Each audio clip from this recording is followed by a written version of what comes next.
अस्सलाम वालेकुम नाज़रीन, मैं हूं तुकीर खान एडवोकेट। आप देख रहे हैं मेरा यूट्यूब और फेसबुक चैनल। उम्मीद करता हूं सब खुश होंगे और महफूज भी। आपको मैं अपने व्लॉग के ज़रिए बताना चाह रहा हूं कि पाकिस्तान तहरीक इंसाफ के एक रहनुमा जो कि सियालकोट से बिलोंग करते थे और ख्वाजा आसिफ के मद्दे मुकाबल इलेक्शन लड़ते थे, जिनसे जनरल कमर जावेद बाजवा ने ऑन फेस यानी उनके चेहरे पर,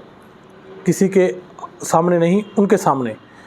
कहा, माफ़ी मांगी थी और कहा था कि आई एम रियली सॉरी कि मैंने आपकी जीती हुई सीट ख्वाजा आसिफ को दे दी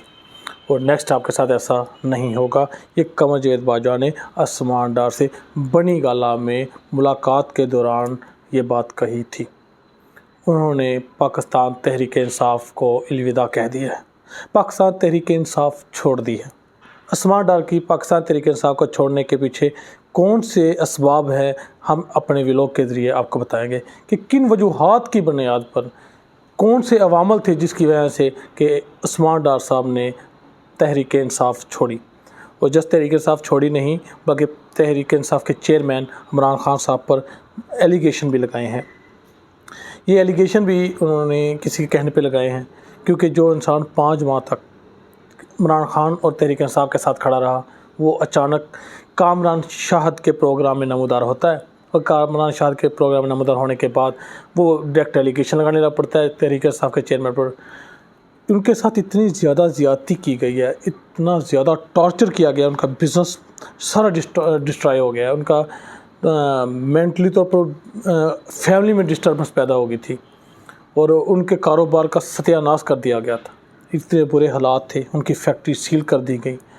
उनके जितने भी उनके फाइनेंशियल बिज़नेस चल रहे थे उनके तमाम को लॉक कर दिया गया, उनके घरों में छापे, उनकी फैमिली डिस्टर्ब कर दी गई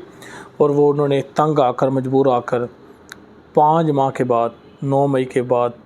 5 माह गुजर गए थे। उसके बाद 1 माह से वो 9 सितंबर से वो किडनैप थे। 9 सितंबर की किडनैपिंग के बाद वो अचानक 4 अक्टूबर को कामरान शाहद के प्रोग्राम में नमूदार होते हैं और नमूदार होने के बाद वो कहते हैं कि मैं तहरीक इंसाफ से अपनी राह जुदा कर रहा हूँ और साथ ही कहते हैं कि सियासत छोड़ रहा हूँ। जस्ट तहरीक इंसाफ से राह जुदा नहीं की, बल्कि सियासत ही छोड़ दी। आसमान डार वो लीडर है जिन्होंने अपनी सियासत की शुरुआत पाकिस्तान तहरीक इंसाफ से की थी। पाकिस्तान तहरीक इंसाफ के से शुरुआत करने वाले पाकिस्तान तहरीक इंसाफ को अलविदा कर सियासत छोड़कर चले गए। उन्होंने इसी में फलाह समझी, इसी में भलाई समझी और इसी में बका समझी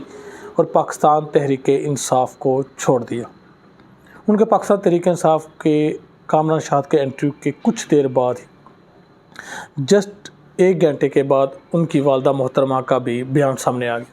उन्होंने कहा मेरे बेटे ने टॉर्चर करके उनके कनपट्टी पर, उन्होंने तो ये कहा है कि उनकी कनपट्टी पर पिस्टल रखकर, यानी कनपट्टी पर पिस्टल रखने का मकसद ये नहीं होता कि आपने कनपट्टी के ऊपर ही पिस्टल रखा हो। जिस तरह मैं बैठा हूँ तो एक 2 फुट के वाई पर भी आदमी खड़ा हो सकता है पिस्टल लेके, आप समझ रहे हैं। ज़रूरी नहीं है कि उसने, जो मैं व्लॉग कर रहा हूँ मेरे कैमरे में भी वो आए, मुझे कैमरे के सामने बैठाया जा सकता है और साथ कोई बैठ भी सकता है, इस तरह भी कनपट्टी पर पिस्टल रखा। लेकिन ये उनकी वालदा का एलिगेशन है और उन्होंने कहा कि मेरे बेटे ने पाकिस्तान तहरीक इंसाफ छोड़ दिए, लेकिन मैंने पाकिस्तान तहरीक इंसाफ नहीं छोड़ी, मैं इमरान खान का साथ भी दूंगी और ख्वाजा आसिफ के मुकाबले में इलेक्शन भी लड़ूंगी। ये उनकी वालदा का बयान था, उनकी बहादुर वालदा का यह बयान था। पाकिस्तान के हालात देखें क्या किस तरफ जा रहे हैं, पाकिस्तान तहरीक इंसाफ के रहनुमाओं के साथ क्या हो रहा है। और इस बयान के बाद सुप्रीम कोर्ट के सीनियर लॉयर सरदार लतीफ़ खोसा से किसी ने पूछा कि आसमान डार साहब ने छोड़ दी है पाकिस्तान तहरीक इंसाफ, तो उन्होंने मुस्कुराते हुए कहा आसमान डार ने तहरीक इंसाफ छोड़ी नहीं, छड़वाई गई है और उन्होंने छोड़ी है, लेकिन उनकी वालदा ने नहीं छोड़ी। और लतीफ़ खोसा ने उनकी वालदा को बहादुरी पर सलूट किया कि बहादुर वालदा है। आसमान डार की वालदा एक बहादुर खातून है जिन्होंने इमरान खान का साथ देने का और इमरान खान को ना छोड़ने का ऐलान किया है और ख्वाजा आसिफ के साथ मुकाबला करने का है। सरदार लतीफ़ खोसा ने कहा है कि आसमान डार को प्रेशराइज़ कर तरीके से चढ़ी। उनके अल्फाज बता रहे थे वो कितना मजबूर है। वो जब शाहद साहब के कामरान शाहद का प्रोग्राम कर रहे थे, उसमें उनकी आवाज़ लड़खड़ा रही थी ان کی آواز جو ان کے الفاظ تھے وہ زبان کا ساتھ نہیں دے رہے تھے، اور جو ذہن تھا وہ کہیں اور تھا۔ عثمان ڈار صاحب کے بیان میں انہوں نے یہ ایلیگیشن لایا کہ تحریک انصاف نے 9 مئی کے بعد ڈیفنس پوزیشن اختیار نہیں کی۔ عمران خان نے کہا، کسی کو نہیں کہا کہ ہم نے ڈیفنس پوزیشن جانا ہے، آپ نے مزاحمت کرنی ہے، ایسا نہیں کہا۔ انہوں نے کہا آپ نے اٹیکنگ پوزیشن پہ جانا ہے۔ انہوں نے کہا 2 دڑے بن گئے تھے پاکستان تحریک انصاف میں، ایک دڑا تھا جو چاہتا تھا کہ انتشار ہو، ایکسٹریم کی حد تک جانا چاہتا تھا اور اسٹیبلشمنٹ کے ساتھ لڑائی چاہتا تھا، اور ایک دڑا تھا جو اسٹیبلشمنٹ کے ساتھ لڑائی نہیں چاہتا تھا، وہ کمپرومائز چاہتا تھا، مل جل کر بیٹھ کر معاملات کی سلجھانا چاہتا تھا۔ کیونکہ ان کا ایلیگیشن تھا کہ قمر باجوہ کے سے جو لڑائی شروع ہوئی، جو قمر باجوہ کے خلاف کمپین عمران خان صاحب نے شروع کی، وہ کمپین چلتے چلتے عاصم منیر تک آئی، اور جو انہوں نے دھرنا دیا تھا عمران خان صاحب نے، اس دھرنے کے پیچھے یہی راز تھے کہ عاصم منیر کو آرمی چیف نہیں بننے دیا جائے، کیا عاصم منیر صاحب آرمی چیف نہ بنے، یہ سارے معاملات تھے اس دھرنے کے پیچھے۔ یہ عثمان ڈار صاحب نے کامران شاہ کے پروگرام میں یہ سب ایلیگیشن لگائے ہیں،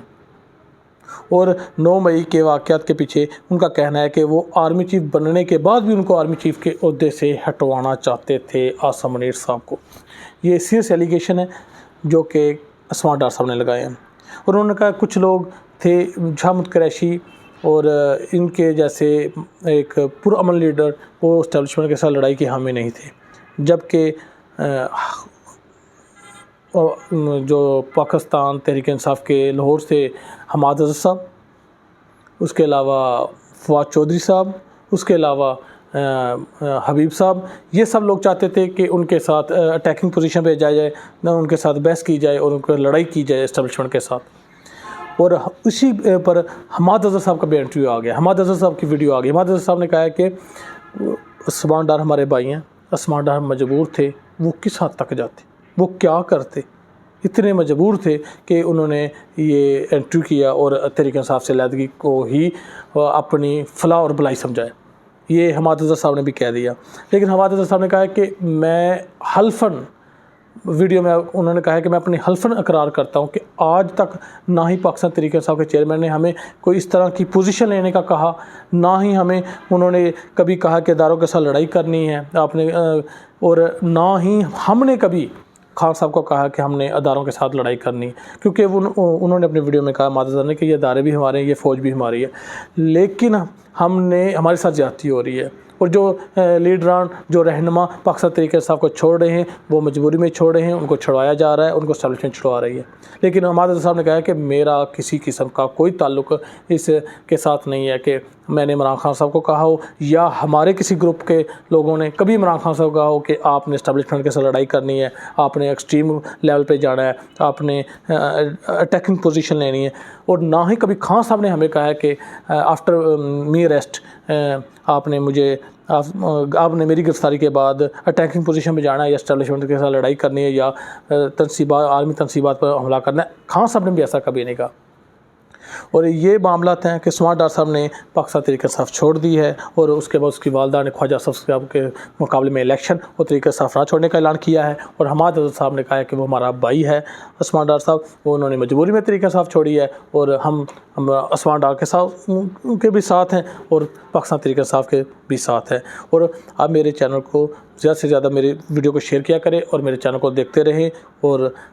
زیادہ سے زیادہ میری ویڈیو کو پروموٹ کریں۔ اللہ حافظ۔